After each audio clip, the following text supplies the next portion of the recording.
The ജേർണലിസ്റ്റിലേക്ക്.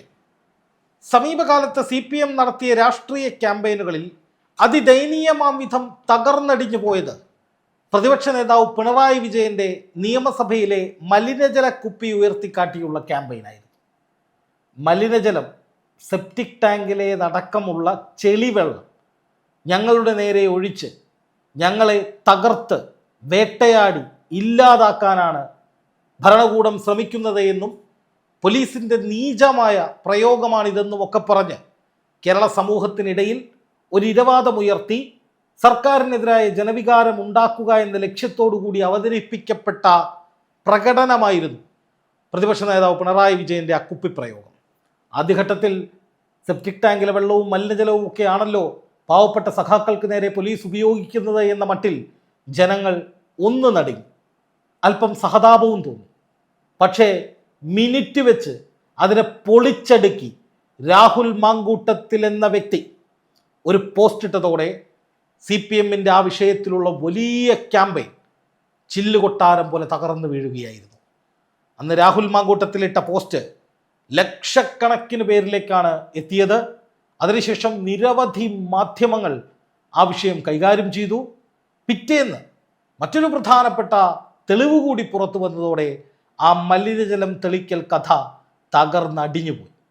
CPM അനുകൂല മാധ്യമങ്ങളും cyber അന്തങ്ങളുടെ പോസ്റ്റിലും ഒഴികെ പൊതുജനങ്ങൾ ഈ വിഷയം പാടെ തള്ളി എന്നുള്ളതിന് തെളിവായിരുന്നു പിന്നീട് വന്ന മാധ്യമ വാർത്തകളും യൂട്യൂബ് വീഡിയോസും അടക്കമുള്ളവയെല്ലാം. ഈ വിധത്തിൽ കോൺഗ്രസിൻ്റെ സൈബർ ഇടത്തിലെ ഏറ്റവും വലിയ കരുത്തുറ്റ പോരാളിയായി ഒറ്റയാൾ പോരാട്ടം നടത്തുന്ന രാഹുൽ മാങ്കൂട്ടത്തിൽ CPMനുണ്ടാക്കുന്ന ഇമ്പാക്റ്റ് വളരെ വളരെ വലുതായിക്കൊണ്ടിരിക്കുകയാണ്. ഈ ഘട്ടത്തിൽ കോൺഗ്രസിനുള്ളിൽ രാഹുൽ മാങ്കൂട്ടത്തിന് വേണ്ടിയുള്ള ശക്തമായ മുറവിളികളും ഉണ്ടായിക്കൊണ്ടിരിക്കുകയാണ്. നോക്കുക, രാഹുൽ മാങ്കൂട്ടത്തിൽ അന്നിട്ട പോസ്റ്റ് പ്രതിപക്ഷ സമരക്കാരുടെ ദേഹത്തടിച്ച ജലപീരങ്കിയിലെ വെള്ളം മലിനജലമായിരുന്നു എന്ന് മിസ്റ്റർ വിജയൻ, നിങ്ങളുടെ ഭരണകാലത്ത് ഞങ്ങളുടെ ദേഹത്തടിച്ചത് പനിനീരോ മിനറൽ വാട്ടറോ അല്ലായിരുന്നു. അന്ന് ഡ്രസ്സിൻ്റെ നിറം മാറിയത് കളർ ഇളകിയത് കൊണ്ടല്ല, പോലീസിൻ്റെ ലാത്തിയും ഗ്രനേഡും ഏറ്റുവാങ്ങി ഞങ്ങളുടെ ചോര വീണത് കൊണ്ടായിരുന്നു. പ്രതിപക്ഷ യുവജന നേതാക്കളോടാണ്. 10 കൊല്ലത്തിന് ശേഷം ആദ്യമായി തെരുവിലിറങ്ങിയത് കൊണ്ടാണ് ഈ ചൊറിച്ചിൽ. അതങ്ങ് ശീലമായിക്കോളും, സമരാഭിവാദ്യങ്ങൾ എന്നുള്ളതായിരുന്നു രാഹുലിൻ്റെ ആദ്യത്തെ പോസ്റ്റ്. ഈ ഒരു പോസ്റ്റ് വലിയ തോതിൽ കേരളം ചർച്ച ചെയ്തു. ശരിയാണല്ലോ, ഇവിടെ കോൺഗ്രസിൻ്റെ പ്രവർത്തകർ സമരം നടത്തുമ്പോൾ ഇതുപോലുള്ള പ്രയോഗങ്ങൾ ഉണ്ടായിട്ടുണ്ടല്ലോ. അടികിട്ടി ചോര പൊട്ടിയത് മഷിക്കുപ്പി എറിഞ്ഞിട്ടാണ് എന്ന് CPMകാരവിടെ ക്യാമ്പയിൻ നടത്തിയിട്ടുണ്ടല്ലോ. അന്ന് അടികൊണ്ട് വീണ കോൺഗ്രസ്സുകാരെ നോക്കി പുച്ഛിക്കുകയും പുലഭ്യം വിളിക്കുകയുമായിരുന്നല്ലോ സൈബർ സഖാക്കൾ അടക്കമുള്ളവർ. ഈ CPM മാധ്യമങ്ങളും കോൺഗ്രസ്സുകാർ അടിവാങ്ങുമ്പോൾ പൊട്ടിച്ചിരിക്കുകയായിരുന്നല്ലോ. പിന്നെ എന്തിനാണ് ഇനി ഇത്തരം CPMകാരുടെ ഇത്തരം പ്രകടനങ്ങൾക്ക് ഒരു പരിഗണന കൊടുക്കേണ്ടത് എന്ന തരത്തിൽ കോൺഗ്രസ് ക്യാമ്പുകളിൽ വലിയ ചർച്ചകൾ ഉടലെടുത്തു. പിറ്റേ ദിവസം രാഹുൽ ഇട്ട പോസ്റ്റ് ഒരു പത്രത്തിൽ വന്ന ചിത്രമാണിത്. കേരളം മുഴുവൻ ഏറ്റെടുത്തതാണ്. നോക്കൂ, രാജനും വിജയനും ഒക്കെ എത്ര വലിയ കള്ളന്മാരാണ് എന്നതിന് ഇതിൽ വലിയൊരു തെളിവ് വേണോ? റോഡിൽ വെള്ളം വീണാൽ ചെളിവെള്ളമല്ലാണ്ട് പിന്നെ സോഡാ സർബത്താകുമോ? കള്ളന്മാർ എന്ന ഹാഷ്ടാഗോടുകൂടി ഈ റോട്ടിൽ വീണ ചെളിവെള്ളം, അതായത് നൂറുകണക്കിന് ആളുകൾ ചെരുപ്പിട്ട് വരുന്ന ഒരു റോഡ്, വാഹനങ്ങൾ പോകുന്നൊരു റോഡ്, അവിടെ ഏത് വെള്ളം ഒഴിച്ചാലും അത് ചെളിയുമായി പൊടിയുമായി കലങ്ങി ചെളിവെള്ളമാകും. ആ ചെളിവെള്ളം കുപ്പിയിൽ ശേഖരിക്കുന്ന പ്രവർത്തകൻ K. രാജൻ അതുമായി പോകുന്നു. പിണറായി വിജയൻ ആ കുപ്പി ഉയർത്തി കാണിച്ചത് പോലീസ് അടിച്ച വെള്ളമാണെന്ന് പറയുന്നത്. അങ്ങനെ ആ വാദം പൊളിഞ്ഞു വീണത് നമ്മൾ കണ്ടു. പക്ഷെ അതിനും തുടക്കമിട്ടത് രാഹുൽ മാങ്കൂട്ടത്തിലാണ്. അതായത് ഒരു കോൺഗ്രസിൻ്റെ ഉശിരുള്ള പോരാളി ചെയ്യേണ്ടതെല്ലാം രാഹുൽ മാങ്കൂട്ടത്തിൽ കോൺഗ്രസിന് പുറത്തിരുന്ന് ചെയ്യുകയാണ്. അത് കോൺഗ്രസ് ഗ്രൂപ്പുകൾ സൈബർ ഇടത്തിൽ കോൺഗ്രസ്സുകാർ വലിയ തോതിൽ ഷെയർ ചെയ്യുകയാണ്. കോൺഗ്രസ് അനുകൂല മാധ്യമങ്ങളും കോൺഗ്രസ് അനുകൂല രാഷ്ട്രീയ നേതാക്കളും കോൺഗ്രസ് പ്രവർത്തകരും നേതാക്കളും ഒക്കെ ഇത് വ്യാപകമായി ഏറ്റെടുക്കുകയാണ്. അതായത് CPM കൊണ്ടുവരുന്ന ഒരു ക്യാമ്പയിൻ, BJP കൊണ്ടുവരുന്ന ക്യാമ്പയിൻ ആണെങ്കിലും ഏത് തരം ക്യാമ്പയിനുകളാണെങ്കിലും കോൺഗ്രസിനെതിരെ ഒരു ആക്രമണം ഉണ്ടായാൽ അതിന് ഒറ്റയ്ക്ക് നിന്ന് പോരാടി അതിനൊപ്പം ജനങ്ങളെ നിർത്തി കോൺഗ്രസ് പ്രവർത്തകരെയും അണികളെയും നേതാക്കളെയും അതിനൊപ്പം നിർത്തി ആ വിഷയം കത്തിച്ച് CPMൻ്റെ അജണ്ടകളെ, എതിരാളികളുടെ അജണ്ടകളെ പൊളിക്കുക എന്നത് രാഹുൽ മാങ്കൂട്ടത്തിൻ്റെ ഒരു ശൈലിയായി മാറിയിരിക്കുന്നു. അദ്ദേഹത്തിൻ്റെ വീഡിയോകൾ, പോസ്റ്റുകളൊക്കെ അത്തരത്തിൽ കോൺഗ്രസ് തങ്ങളുടെ ആയുധമായി ഉപയോഗിക്കുകയാണ്. പാർട്ടി ഔദ്യോഗികമായില്ല, പക്ഷേ അതിനേക്കാൾ 100 മടങ്ങ് പ്രഹരശേഷിയിൽ മറ്റ് പാർട്ടികളുടെ എതിരാളികളുടെ സൈബർ ഇടങ്ങളെ നിഷ്പ്രഭമാക്കുന്ന വിധത്തിൽ രാഹുലിനെ ഉപയോഗിച്ചുകൊണ്ടിരിക്കുകയാണ് കോൺഗ്രസ് എന്നുള്ളതാണ് ഒരു പ്രധാനപ്പെട്ട കാര്യം. ഈ ഘട്ടത്തിൽ കോൺഗ്രസിൻ്റെ പേജുകളും രാഹുൽ മാങ്കൂട്ടത്തിൻ്റെ പോസ്റ്റുകൾ ഉയർത്തിക്കൊണ്ടുവരാൻ തുടങ്ങിയിട്ടുണ്ട്. ഞാൻ ഒരു പോസ്റ്റ് കാണിക്കാം. കോൺഗ്രസ് പോരാളി എന്ന് പറയുന്ന ലക്ഷക്കണക്കിന് ഫോളോവേഴ്സുള്ള കോൺഗ്രസിൻ്റെ ഔദ്യോഗികമെന്ന് തോന്നുന്ന ഒരു സൈബർ ഇടം, അവിടെ രാഹുൽ മാങ്കൂട്ടത്തിൽ പൊളിച്ചെടുക്കി രാഹുലിൻ്റെ പോസ്റ്റ് ഷെയർ ചെയ്തിട്ട് അമ്പട സണ്ണിക്കുട്ട അപ്പോൾ അതാണ് പരിപാടിയല്ലേ എന്ന് പറഞ്ഞിട്ട് രാഹുൽ ഒരു സത്യം വെളിപ്പെടുത്തുന്നു, അല്ലെങ്കിൽ രാഹുലിലൂടെ ഞങ്ങൾ ഇതൊക്കെ അറിയുന്നു എന്ന സന്ദേശം കോൺഗ്രസ് നേതൃത്വത്തിനൊന്നാകെ ആ പേജിലൂടെ കോൺഗ്രസ് അണികൾ നൽകുകയാണ്. ഇനി അതുപോലെ കോൺഗ്രസിൻ്റെ സൈബർ പോരാളികളുടെ ഭാഗത്ത് നിന്ന് കഴിഞ്ഞ ദിവസം വ്യാപകമായി ഷെയർ ചെയ്യപ്പെട്ട ഒരു ചിത്രമാണ് ഞാൻ കാണിക്കുന്നത്. വരണം, തിരിച്ചു വരണം. രാഹുൽ മാങ്കൂട്ടത്തിന് മുകളിൽ, ചിത്രത്തിന് മുകളിൽ എഴുതിയിട്ട് ചെറുക്കൻ തിരിച്ചു വരാൻ ആഗ്രഹിക്കുന്നവർ ലൈക്ക് അടിച്ച് കമൻറ്റ് ചെയ്യൂ എന്ന് പറഞ്ഞിട്ട് ക്യാമ്പയിനുകൾ. അത് വ്യക്തികളായിട്ട് കോൺഗ്രസിന് വേണ്ടി സൈബർ പോരാട്ടം നടത്തുന്ന വ്യക്തികളായിക്കൊള്ളട്ടെ, പേജുകളായിക്കൊള്ളട്ടെ, ഇവരൊക്കെ വ്യാപകമായി ഇപ്പോൾ രാഹുൽ മാങ്കൂട്ടത്തിൻ്റെ തിരിച്ചു വരാൻ വേണ്ടി വലിയ മുറവിളി ഉയർത്തുകയാണ്. ഇത് അധിക നാൾ കോൺഗ്രസ് നേതൃത്വത്തിന് കാണാതിരിക്കാൻ കഴിയില്ല. കാരണം എന്തിനു വേണ്ടിയാണ് രാഹുൽ മാങ്കൂട്ടത്തിനെ പുറത്തു നിർത്തുന്നത് ഇപ്പോഴും എന്നുള്ള ചോദ്യം വളരെ പ്രസക്തമാണ്. കാരണം രാഹുൽ മാങ്കൂട്ടത്തിനെതിരായ ആദ്യത്തെ കേസ്, അതായത് റിപ്പോർട്ടർ ചാനൽ ഉൾപ്പെടെ ആഘോഷിച്ച് രാഹുൽ കുറ്റകൃത്യം ചെയ്തു എന്ന് കോട്ടിട്ട ജഡ്ജിമാർ വിധി എഴുതിയ എന്തോ ചെറിയ ഓഡിയോ ക്ലിപ്പുകളൊക്കെ പുറത്തുവിട്ട ആ കേസിൽ കുറ്റപത്രം സമർപ്പിക്കപ്പെട്ടിട്ടില്ല എന്നാണ് പുറത്തു വരുന്ന വാർത്തകൾ. രണ്ടാമത്തെ കേസിലും കുറ്റപത്രം സമർപ്പിക്കാൻ അന്വേഷണ സംഘത്തിന് കഴിഞ്ഞിട്ടില്ല. മൂന്നാമത്തെ കേസിൽ വിദേശത്തുള്ള ഒരു വനിതയുടെ പരാതി പ്രകാരം രാഹുലിനെ അറസ്റ്റ് ചെയ്യുന്നതടക്കമുള്ള നടപടികളിലേക്ക് പോയി. മുൻകൂർ ജാമ്യത്തിൽ ഇരിക്കുന്ന ഒരാളെ നാടകീയമായി അറസ്റ്റ് ചെയ്ത് അകത്തിടുന്ന സാഹചര്യമുണ്ടായി. ആ കേസിൽ കുറ്റപത്രം കൊടുത്തു, പക്ഷെ കോടതി അത് തിരിച്ചയച്ചു.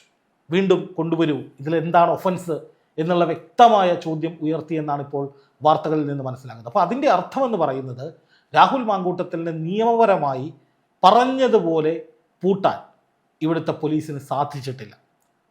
അതായത് ഒന്നാമത്തെ കേസിലും രണ്ടാമത്തെ കേസിലും ബഹുമാനപ്പെട്ട കോടതികൾ രാഹുൽ മാങ്കൂട്ടത്തിന് മുൻകൂർ ജാമ്യം കൊടുക്കുമ്പോൾ രാഹുലിൻ്റെ വാദം, രാഹുലിൻ്റെ ഭാഗം വിശദമായി കേട്ടിരുന്നു. അതിനെ പൂർണ്ണമായി തള്ളാതെയാണ് മുൻകൂർ ജാമ്യം നൽകിയത്, രണ്ടാമത്തെ കേസിൽ ജാമ്യം കൊടുത്തത്.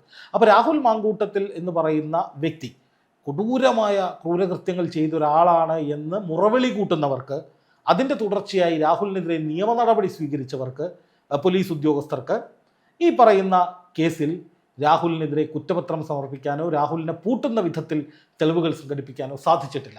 ഞാൻ ഓർക്കുന്നു, അന്ന് റിപ്പോർട്ടർ ചാനലിൽ അതിൻ്റെ ഒരു അവതാരകൻ ഈ ഓഡിയോ ക്ലിപ്പുകളൊക്കെ പുറത്തു വരുന്ന സമയത്ത് രാഹുലിനെ പൂട്ടാനുള്ള 100 കണക്കിന് തെളിവുകൾ ഞങ്ങളുടെ പക്കലുണ്ട്, ഇതൊക്കെ ഞങ്ങൾ സംപ്രേഷണം ചെയ്യുമെന്നാണ് പറഞ്ഞത്. തദ്ദേശ തെരഞ്ഞെടുപ്പ് സമയമായിരുന്നു അത്. അതുപോലെ നിയമസഭാ തെരഞ്ഞെടുപ്പ് അടുത്ത സമയത്ത് വീണ്ടും രാഹുൽ ചർച്ചാ വിഷയമായി. പക്ഷേ ഇതൊക്കെ കഴിഞ്ഞപ്പോൾ ഇരകൾക്ക് നീതി കൊടുക്കണം എന്ന് മുറവിളി കൂട്ടിയവർക്ക് നീതിയെക്കുറിച്ച് മിണ്ടാട്ടമില്ല. ആ കേസുമായി ബന്ധപ്പെട്ട ഒരു അക്ഷരം മിണ്ടുന്നില്ല.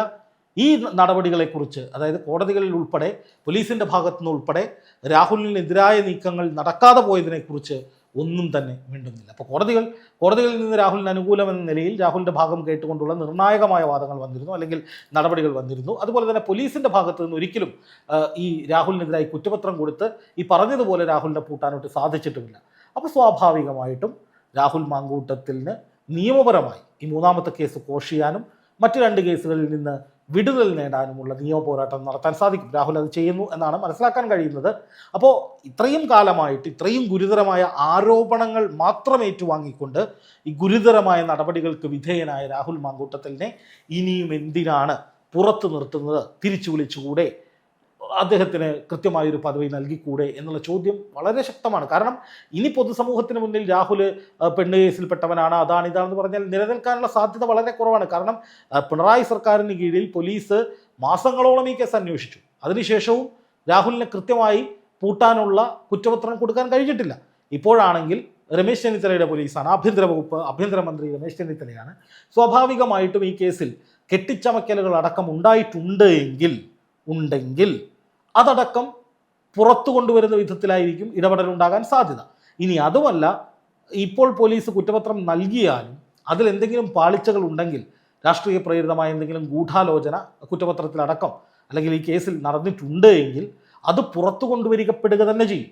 കാരണം നമുക്കറിയാം, ഈ ആഭ്യന്തരമന്ത്രി അധികാരത്തിലേറിയതിനു ശേഷം, രമേശ് ചെന്നിത്തല അധികാരത്തിലേറിയതിനു ശേഷം നിരന്തരമായി നടത്തിയ ഇടപെടലുകളൊക്കെ കഴിഞ്ഞ സർക്കാരിൻ്റെ കാലത്ത് പോലീസിനെ ദുർവിനിയോഗം ചെയ്ത് നടത്തിയ പല നീക്കങ്ങളും പൊളിക്കുന്നതായിരുന്നു. ഇപ്പോൾ കാഫർ സ്ക്രീൻഷോട്ട് വിവാദമായിക്കൊള്ളട്ടെ, ഈ രക്ഷാപ്രവർത്തനത്തിൻ്റെ പേരിലുണ്ടായ ആക്രമണമായിക്കൊള്ളട്ടെ, അതൊക്കെ ഈ സർക്കാർ പുനരന്വേഷിച്ചുകൊണ്ടിരിക്കുകയാണ്. അപ്പോൾ ഞാൻ മനസ്സിലാക്കുന്നത് തനിക്കെതിരെ ഒരു വലിയ ഗൂഢാലോചന നടന്നിട്ടുണ്ട് എന്ന് രാഹുൽ മാങ്കൂട്ടത്തിൽ ഒരു ചാനൽ ഇൻ്റർവ്യൂവിൽ പരസ്യമായി പറഞ്ഞതാണ്. അപ്പോൾ അതിൻ്റെ ചുവട് പിടിച്ചുകൊണ്ട് ഈ ഗൂഢാലോചന അന്വേഷിക്കണമെന്ന തരത്തിൽ രാഹുൽ മാങ്കൂട്ടത്തിൽ ഒരു പരാതി നൽകാനും അതിന്മേൽ അന്വേഷണം ഉണ്ടാകാനും ഒക്കെയുള്ള സാധ്യതകളുണ്ട്.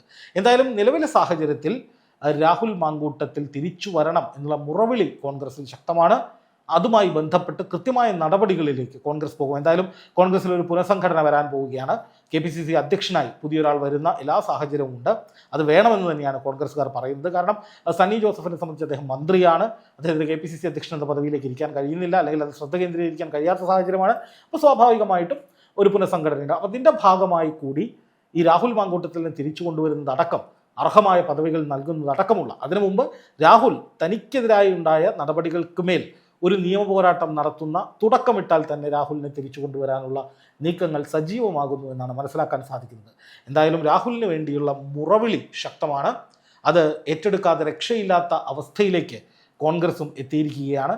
അതുകൊണ്ട് തന്നെ അണികളുടെയും നേതാക്കളുടെയും അതുപോലെ തന്നെ സോഷ്യൽ ഇടങ്ങളിലെ സൈബർ പോരാളികളുടെയും ഒക്കെ വലിയ മുറവിളി നിലനിൽക്കുന്ന സാഹചര്യത്തിൽ, രാഹുലിനെതിരായി വന്നവരുടെ ആവേശമൊക്കെ കെട്ടടങ്ങിയ സാഹചര്യത്തിൽ, ഈ കേസുകൾ എങ്ങുമെത്താതെ നിൽക്കുന്ന സാഹചര്യത്തിൽ രാഹുൽ കേസുകളിൽ നിന്ന് രക്ഷ നേടി നിയമ നടപടി സ്വീകരിക്കാൻ തയ്യാറാകുന്ന സാഹചര്യത്തിൽ രാഹുലിൻ്റെ ശക്തമായൊരു തിരിച്ചുവരവിന് കാത്തിരിക്കുകയാണ് കേരളം. അല്ലെങ്കിൽ അതുണ്ടാകാനുള്ള സാധ്യതകൾ ഏറെയാണ്.